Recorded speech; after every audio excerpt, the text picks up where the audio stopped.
What is going on, guys? Alright, so I am not going to waste any time. I am jumping into this video, Cricket Explained for baseball fans. Excuse me, for baseball fans. I used to follow baseball a good bit. Hadn't in the past 2 or 3 years at all. Just kind of lost interest.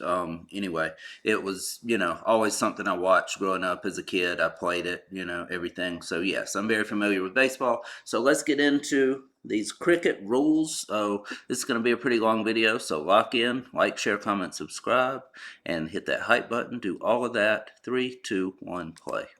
Cricket explained if you already know baseball. All right, to get this started, I want you to imagine a game much like baseball, except there are only two bases, and they're basically where home plate is and where the pitcher's mound is. To score a run in this game, you simply have to reach the next base. So if you put the ball in play and you make it to the pitcher's mound, That's a run? Okay. And then if you're able to make it back to home plate, then you score 2 runs on that play. This game is played in the middle of an oval, so there's no foul area. You can hit the ball behind you, you can hit it to the side or whatever. And in this game, That is so insane to me. That is so insane. Where is the volume here? Oh, there it is. I'm going to turn that down just a little bit. Okay. pitchers are allowed to bounce the ball. That ball is crazy. Picture this game in your mind. You are 75% of the way to understanding cricket. The rest of it is details. Before we get started, I just want to say that I'm going to be explaining this like I would to a friend of mine who knows baseball and wants to know about cricket. I'm probably going to be switching between baseball and cricket terminology a little bit more freely than maybe somebody who's a hardcore cricket fan might be comfortable with. Feel free to correct me in the comments. Yeah, I can already tell you, they do not like it when you compare it to baseball. Trust me. I've had a load of comments, just like people hated it when I compared soccer, football to basketball, moving the ball and passing and everything. They can't stand it. I don't know what it is that's so offensive, but anyway. But what might be more fun is if you made a companion video that explains baseball in reverse. All right, let's get started. In reverse, okay. Basic gameplay. So cricket is a game played between two teams of 11 players. When a team is fielding, all 11 of its players are on the field at the same time. 9 players are out in the field at the various positions, and then there's one bowler, who is basically the pitcher, and one wicketkeeper, who is basically the catcher. Yeah. And then the team that is batting has 2 players at bat at any given time. These batters stand at opposite ends of the pitch, which is a narrow rectangle that's in the middle of the oval that is the cricket field.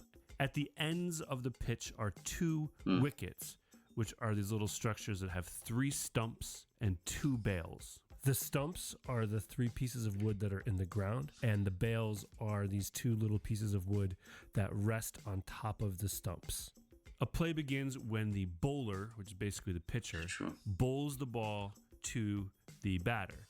The bowler is ultimately trying to break the wicket, which would get the batter out, and more on that later. The batter is trying to protect the wicket and put the ball in play. If the ball is put in play, and the batter and the teammate are able to switch places, so basically assume the other one's position. So the scores are pretty high then, obviously, right? Because, I mean, if that's all it takes to get to, is just to get from there to the mound, to the pitcher's mound, to the, bowler mound, I guess, that would be pretty simple. And you get it if you get back to home plate, if you get back to the batting area. That's another run, okay? The team has scored a run. And if they can do that again, then they score 2. And if they can do that again, they score 3, etc. That's crazy. There are no strikes in cricket. The batter can just choose not to swing if they don't want to.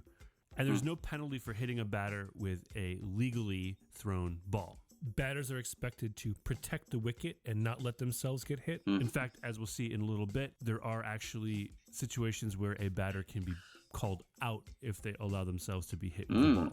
There is the equivalent of a box. Yeah, I noticed there's not a batter's box like it is in baseball. Like if you're left-handed, you don't go past a certain area, and you're definitely not like coming in like that to swing it or anything. Same with the right-handed stance, of course. You're not like turning your body to hit the ball to try to hit it. You're just letting it go by as a ball, or you're trying to swing at it, but you stay in a designated area. Basically, these guys are reaching and everything. That's a little interesting. Ball in cricket, it's called a wide. And if the umpire has right. determined that the bowler has bowled the ball wide, 1 run is awarded to the batting team. Wow. There's also something in cricket called a no ball, which is when the umpire has determined that the ball has been delivered illegally. And there's a couple dozen different reasons why an umpire might call a no ball.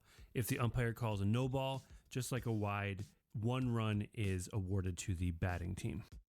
In cricket, the batters stay on the field until they are out. So they continue to bat and score runs until they are put out. This means that, just like in baseball, a batter can be out with 1 single swing of the bat, or they can stay at bat, I guess forever. But it's common for a batter to score between like 20 and 50 runs in an at-bat, and it's not unheard of for a batter to hit 100. This is called a century, and it's very fun. The boundary. Along the perimeter of the cricket field. Wait a minute. So the same batter keeps batting? Is that what I'm getting? Because he said it's common for a batter to score 20 runs. Do you only have 1 or 2 batters for the whole, I guess it's not innings, but whatever it would be? That's insane. What's like a typical score? I guess we might find out here. Is the boundary. Okay. This can be a rope or... This was pretty simple to cushion type thing. understand. Or it could be a short fence or a wall. When a ball is put in play and it reaches or goes past the boundary, that is called a boundary. A ball that rolls and hits or passes the boundary or bounces over the boundary like a ground rule double is worth 4 runs for the batting team. A ball that is hit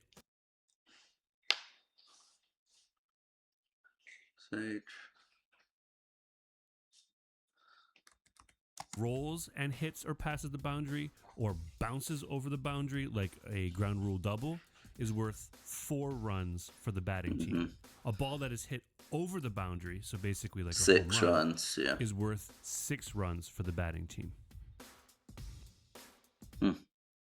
Outs. There are several ways get that a to batter this. or runner can get put out in cricket, and they boil down to 2 basic categories. A batter can be caught out, which is just like baseball. They hit a ball in the air and a fielder catches it. Or they can be out if the fielding team knocks the bails off the stumps of the wicket when you are in a position where that can put you out. There's a few different ways this could happen. You could be run out. This is where you are trying to score a run, but they knock the ball into the wicket before you reach the crease. Okay, that I like defines that. the place where you are safe.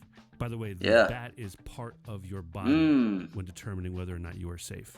You can wow. Okay, so you can use the bat to get back. If you're not making it, the bat's ahead of you, that counts. Wow. bowled out, and these are very exciting. This is where the bowler sends the ball to you, and the ball bounces past you and knocks the you're gone. bails off the stumps. A batter can also be put out by the wicketkeeper if the batter moves past this line here called the popping crease, and the wicketkeeper gains possession of the ball and knocks the bails off the stumps. This is called being stumped out. A batter can also be called out if they allow the ball to hit them, and the umpire determines that the ball would have knocked the bails off the stumps if the batter had not interfered with their body. This is called a leg. That ball looks so terrible to catch in your bare hands. Wow. That looks like a very hard ball. Looks like a what is it called? Croquet ball? Is that what I'm thinking of? That with the mallet thing, like golf kind of, I guess. I don't know. Before wicket. So those are the most common ways that you will see a batter or runner get put out by the I like that. There are several other much less common ways. Oh, he just for a knocked it batter to off. get out, and we will not be getting into them here. One major difference between baseball and cricket is in cricket, if the fielding team thinks they have gotten a batter or runner out, they first have to appeal to the umpire, who will confirm whether or not the batter or runner is out. So if the batter or runner would be out, but no one on the fielding team notices it, then play just continues, and the umpire will not just call them out. When a player is put out, the bowling and fielding team is said to have taken the wicket, and the batting and running team is said to have lost the wicket. Overs.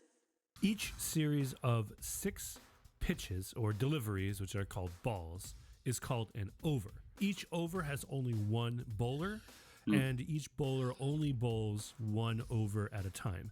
So after a bowler has delivered 6 balls, they take a position in the field, and another player comes in to be the bowler for the next over. A bowler can field for an over and then come back to bowl again, but a bowler may not bowl 2 consecutive overs. If you're comparing this all to baseball, overs are similar to individual at-bats in terms of the flow of the game, right? It's like one series of deliveries that everyone's watching, and then there's a brief pause while a new player comes on, and then there's a next set of deliveries. So kind of like a reserve pitcher coming in, a relief pitcher, my bad. That everyone's watching. The difference, of course, is that it's the bowlers, the pitchers that are coming in and out, and not the batters. Like I just said. Formats. Beyond everything that has been explained so far, the majority of the details of the game that you watch will depend on the format of cricket that you're watching. There are 2 basic formats of the game of cricket. There's first class cricket and there's limited overs cricket.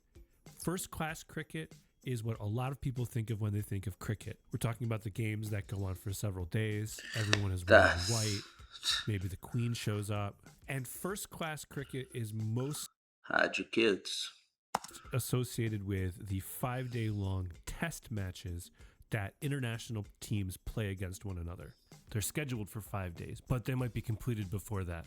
At the beginning of the first day, there is a coin toss to determine which team goes first, and then the sides alternate going through their entire batting order. 5 days? How? How do you do that? This happens twice, so each team goes through its batting order twice for a total of 4 innings. Unless the team that goes second scores more runs than the team that went first, in which case they don't have to actually finish their entire innings. They just win the game. That was very simplified. The rules governing test matches could be their own 15-minute video. The other format of cricket is limited overs cricket, where each team is limited to a certain number of overs, and each innings comes to an end when the specified number of overs has been reached, or when all of the batters are ended to a certain number of overs. And each innings comes to an end when the specified number of overs has been reached, or when all of the batters are out, whichever comes first. There are several types of limited overs cricket, but there are 2 that you are most likely to see. The first of these are the one-day internationals, or ODI. These are played between national teams, and each team has 50 overs. And then there's also T20 cricket, which is 2020 cricket, where both teams get only 20 overs. This style of cricket was invented to be more exciting and more fast-paced, and to put the length of an individual match around the same as other common sporting events around the world. An easy way to know whether you're watching a test match or a limited overs match is whether the teams are wearing white or colors. And if you are watching a professional match, you're almost definitely watching a T20 match.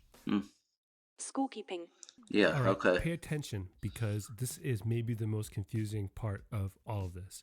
The scorekeeping. So at the bottom of the screen, you'll see it says India, and then it says 118 for 5.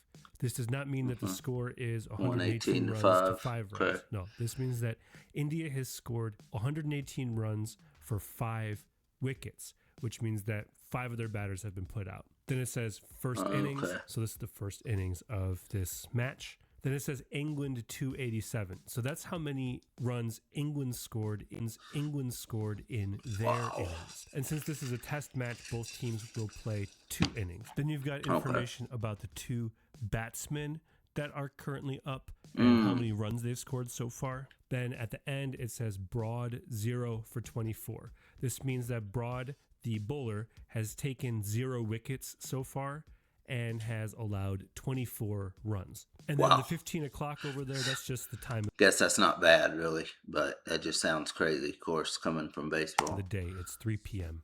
Now, for a limited overs match, there's a little bit more information that you need to know. So here you go. Down at the bottom, it says England. This is another game between England and India. It's a women's game.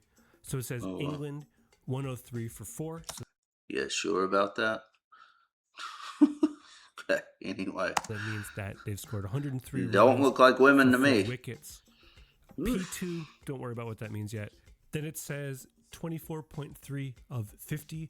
That means that we are 24 overs and 3 deliveries into this innings. And then the 50 means that this innings will have at most 50 overs, right? Because this is a one-day international.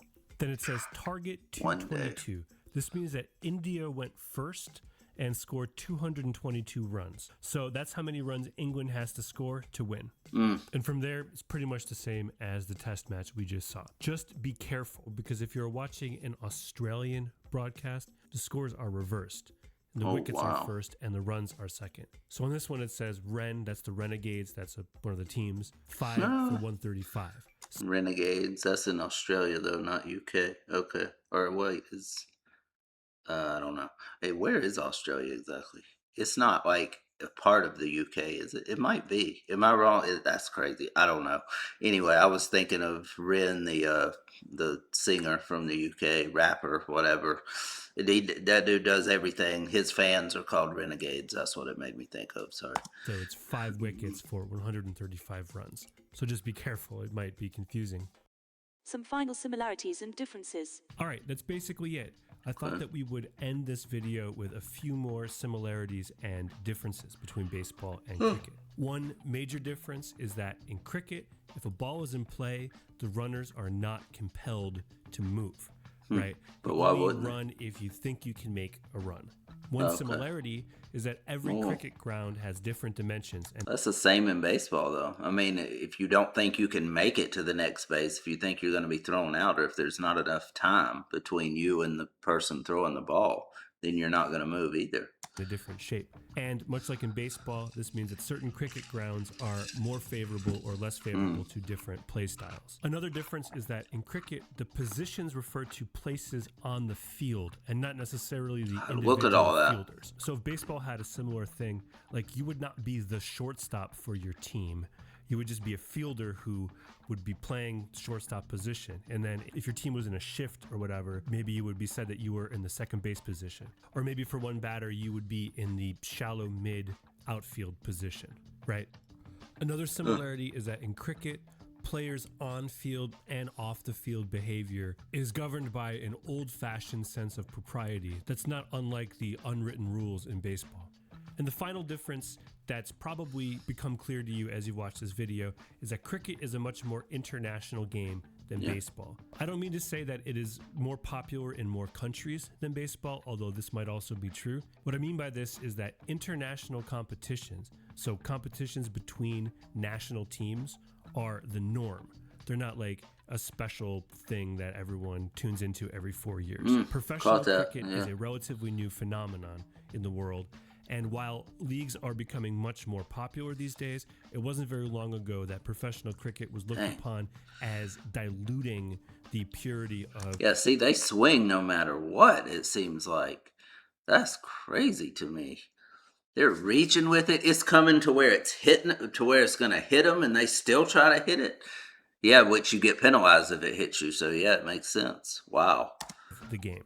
All right, baseball fan, you have just become a cricket master, and you are ready to watch any cricket game that comes across your television. If you are a cricket fan and you notice that I got something wrong, which I probably have, or that I left something out, which I probably did, feel free to let me know in the comments. Although, like I said before, it might be more fun for you to just make your own companion video. I would love to watch a video where an actual lifelong cricket fan tries to explain cricket for baseball fans, or tries to explain baseball for cricket fans.